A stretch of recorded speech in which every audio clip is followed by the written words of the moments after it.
حدیث نمبر 374 374. حدثنا محمد بن بشار قال حدثنا صفوان بن عيسى قال حدثنا عمرو بن عيسى أبو نعامة العدوي قال سمعت خالد بن عمير وشويسا أبا الرقاد قال بعث عمر بن الخطاب رضي الله عنه عتبة بن غزوان رضي الله عنه وقال انطلق أنت ومن معك حتى إذا كنتم في أقصى الأرض أرض العرب وأدنى بلاد أرض العجم فاقبلوا. ٹھیک ہے.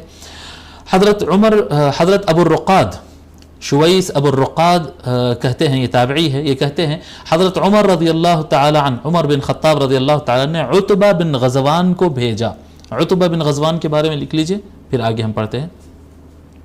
عتبہ بن غزوان یا غزوان، عتبہ بن غزوان بن جابر،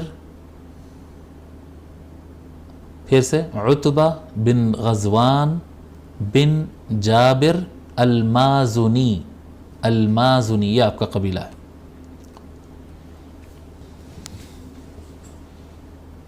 یہ صحابی ہیں اور ان کے بارے میں بھی کہا جاتا ہے کہ یہ اسلام میں 7ویں نمبر پر ہے، 7ویں صحابی. اب حضرت سعد بن ابی وقاص رضی اللہ عنہ 7ویں ہیں یا عتبہ بن غزوان 7ویں ہیں؟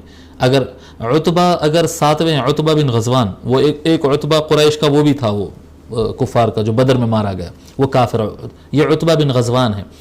تو عتبہ بن غزوان اگر 7ویں ہیں تو سعد بن ابی وقاص 8ویں ہیں، اور سعد بن ابی وقاص اگر 7ویں ہیں تو عتبہ بن غزوان 8ویں ہیں. یہ یاد رکھ لیجیے. تو حضرت عتبہ بن غزوان رضی اللہ تعالیٰ عنہ یہ صحابی ہے، 7ویں ہیں اسلام میں. سارے جگہوں میں رسول اکرم صلی اللہ علیہ وآلہ وسلم کے ساتھ شریک رہے اور 17 ہجری میں ان کا انتقال ہوا. 17 ہجری کو حضرت عتبہ بن غزوان رضی اللہ تعالیٰ عنہ، ایک واقعہ ہے آپ کا، بہرحال اونٹ پہ دوران سفر اونٹ پر سے گر گئے تھے، اس طرح سے آپ کی شہادت ہوئی تھی، آپ کا انتقال ہوا تھا.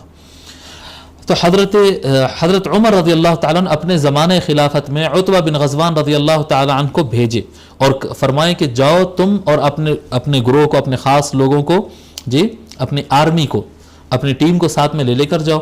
حتی اذا کنتم فی اقصى ارض العرب، یہاں تک کہ تم عرب کے زمین کے انتہا کو پہنچ جاؤ. عرب ایریاز جہاں پر ہے، عجم کا ایریا جہاں لگنے لگ جائے، یعنی کہاں سے؟ اب یہ نارتھ کی طرف بھیج رہے تھے ان کو، عراق سے اور آگے، یعنی جہاں پر ملک فارس، ایران کی حد جہاں پر لگتی ہے وہاں انہوں نے فرمایا. وَأَدْنَى بِلَادِ أَرْضِ الْعَجَمِ، عرب جہاں کی زمین جہاں ختم ہو رہی ہے اور عجم کی زمین جہاں پر شروع ہو رہی ہے وہاں تک پہنچو. فَاقْبَلُوا حَتَّى إِذَا كَانُوا فَأَقْبَلُوا، تو وہ نکل پڑے، اس طرف گئے. حتی اذا كانوا بالمربد وجدوا هذا الكذان، یہاں تک کہ انہوں اس مقام پر پہنچ گئے. ایک مقام ہے جس کا نام ہے مربد. مربد مقام پر پہنچے جو بالکل عرب کے زمین جہاں پر ختم ہو رہی ہے اور ملک فارس جہاں شروع ہو رہا تھا. وجدوا هذا الكذان، ان کو وہاں پر یہ مرمر ملا ہے، ماربل کہتے ہیں، سنگ مرمر، وائٹ مرمر جو ہوتا ہے جی. تو ان کو وہاں پر ایک جگہ ملی جہاں پر بہت زیادہ ماربل تھا.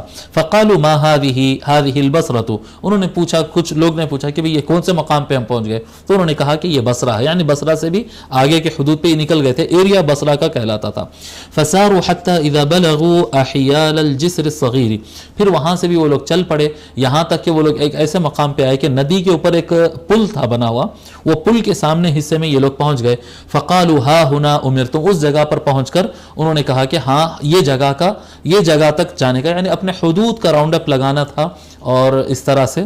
تو وہاں تک ہم پہنچے. ها هنا امرتم فنزلوا فذكروا الحديث بطوله، تو کہتے ہیں کہ وہاں پہنچنے کے بعد بہت طویل حدیث ہے جی، طویل حدیث ہے، وہ جنگ سے متعلق ہے اور بارڈر کی چیکنگ وغیرہ سے متعلق ہے، اور اس کا یہاں پر مطلب نہیں ہے، اس لیے وہ حصہ حذف ہے یہاں پر.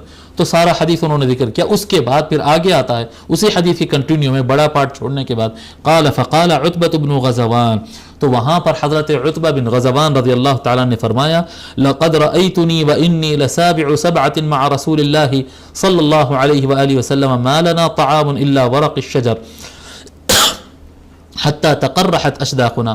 حضرت عتبہ بن غزوان رضی اللہ تعالیٰ عنہ نے فرمایا کہ وہ دن بھی مجھے یاد ہے کہ جب میں رسول اکرم صلی اللہ علیہ وآلہ وسلم کے ساتھ 7واں تھا، یعنی سرکار کے ساتھ جو جملہ 7 آدمی تھے وہ 7 میں کا میں ایک تھا، بس اور کوئی نہیں تھا. ما لنا طعام الا ورق الشجر، ہمارے پاس کوئی کھانا نہیں تھا سوائے درخت کے پتوں کا، جھاڑوں کے پتے کھانے کے علاوہ، حتی تقرحت اشداقنا، یہاں تک کہ ہمارے منہ میں چھالے پڑ گئے تھے.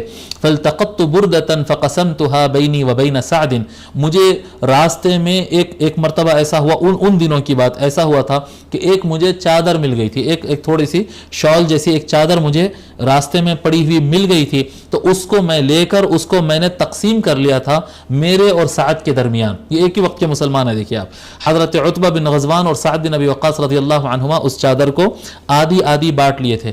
فما منا من اولئک السبعۃ احد الا هو امیر مصر من الامصار. اب وہ جو 7 آدمی جو اس زمانے میں حالت اسلام میں سرکار کے ساتھ جو صرف 7 آدمی تھے، وہ ساتوں کے ساتوں اس وقت کسی نہ کسی علاقے کے گورنر بنے ہیں. جی، ایک حالت ایسی تھی کہ پتے کھاتے تھے اور چادر اوڑھنے کے لیے ایک چادر بھی مل گئی تو اس کو کاٹ کے آدھی کر کے زندگی گزارتے تھے. ایسی ہماری حالت تھی، اور میں اپنی چادر سعد بن ابی وقاص کے ساتھ بانٹا تھا. اور آج سچویشن یہی ہے، وہی 7 افراد کوئی نہ کوئی علاقے کے، کوئی نہ کوئی سٹی اور اسٹیٹ کے گورنر بنے ہوئے ہیں. پھر اس کے بعد فرماتے ہیں وَسَتُجَرِّبُونَ الْأُمَرَاءَ بَعْدَنَا، اور تم لوگ میرے بعد، آج ہم اس علاقے کے گورنر ہیں. وہ علاقہ ان کو دیا گیا تھا نا بصرہ کا، تو کہتے ہیں کہ ہم اب ہمارے بعد جو امیر آنے والے ہیں، ہمارے بعد جو گورنر آنے والے، ان لوگ کا تم مزہ چکو گے ان لوگ کا. جی، تم دیکھو گے کہ کیسے لوگ آنے والے ہیں ہمارے بعد. یعنی یہ لوگ کیونکہ اصل دین کو لے کر اٹھنے والے لوگ تھے، تو ان کے مزاج میں تقوی، للہیت اور اللہ، یہ لوگ یعنی دین اسلام کی خاطر حیث و مکان چھوڑ دیے سو لوگ ہیں.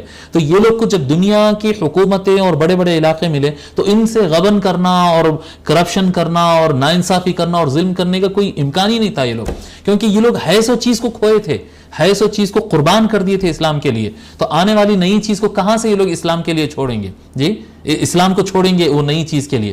جی، تو یہ لوگ کا مسئلہ یہ تھا کہ ان کو کوئی چیز ہلا نہیں سکتی تھی، لیکن ان کی نگاہ کام کر رہی تھی کہ جو لوگ بعد میں اسلام قبول کیے، جو اسلام کے لیے کوئی قربانیاں نہیں دیے، وہ اسلام کے لیے کچھ کھوئے نہیں، نہ ان کا پیسہ گیا، نہ ان کی دولت گئی، نہ ان کا خاندان چھوٹا، نہ ان کو کچھ نقصان ہی نہیں ہوا.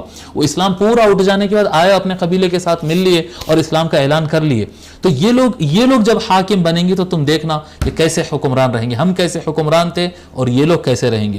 اور حضرت عتبہ بن غزوان رضی اللہ تعالیٰ عنہ اپنی زندگی کے آخری حصے میں ریزائن کر دیے تھے، مطلب اب میرا ہاتھ نہیں ہو رہا، اب میں اور نہیں سنبھال سکتا، یہ کہہ کر ریزائن کر دیے تھے. پھر ان کے بعد جو گورنر بنے پھر وہ مغیرہ بن شعبہ، پھر تو دنیا چکی ان کا مزہ پھر مغیرہ بن شعبہ کا. تو یہاں پر بتا رہے ہیں کہ کس طرح سے آقا صلی اللہ علیہ وآلہ وسلم بھوک اور پیاس کے زمانے سے گزرے تھے یہ اسلام کو اٹھانے کے لیے.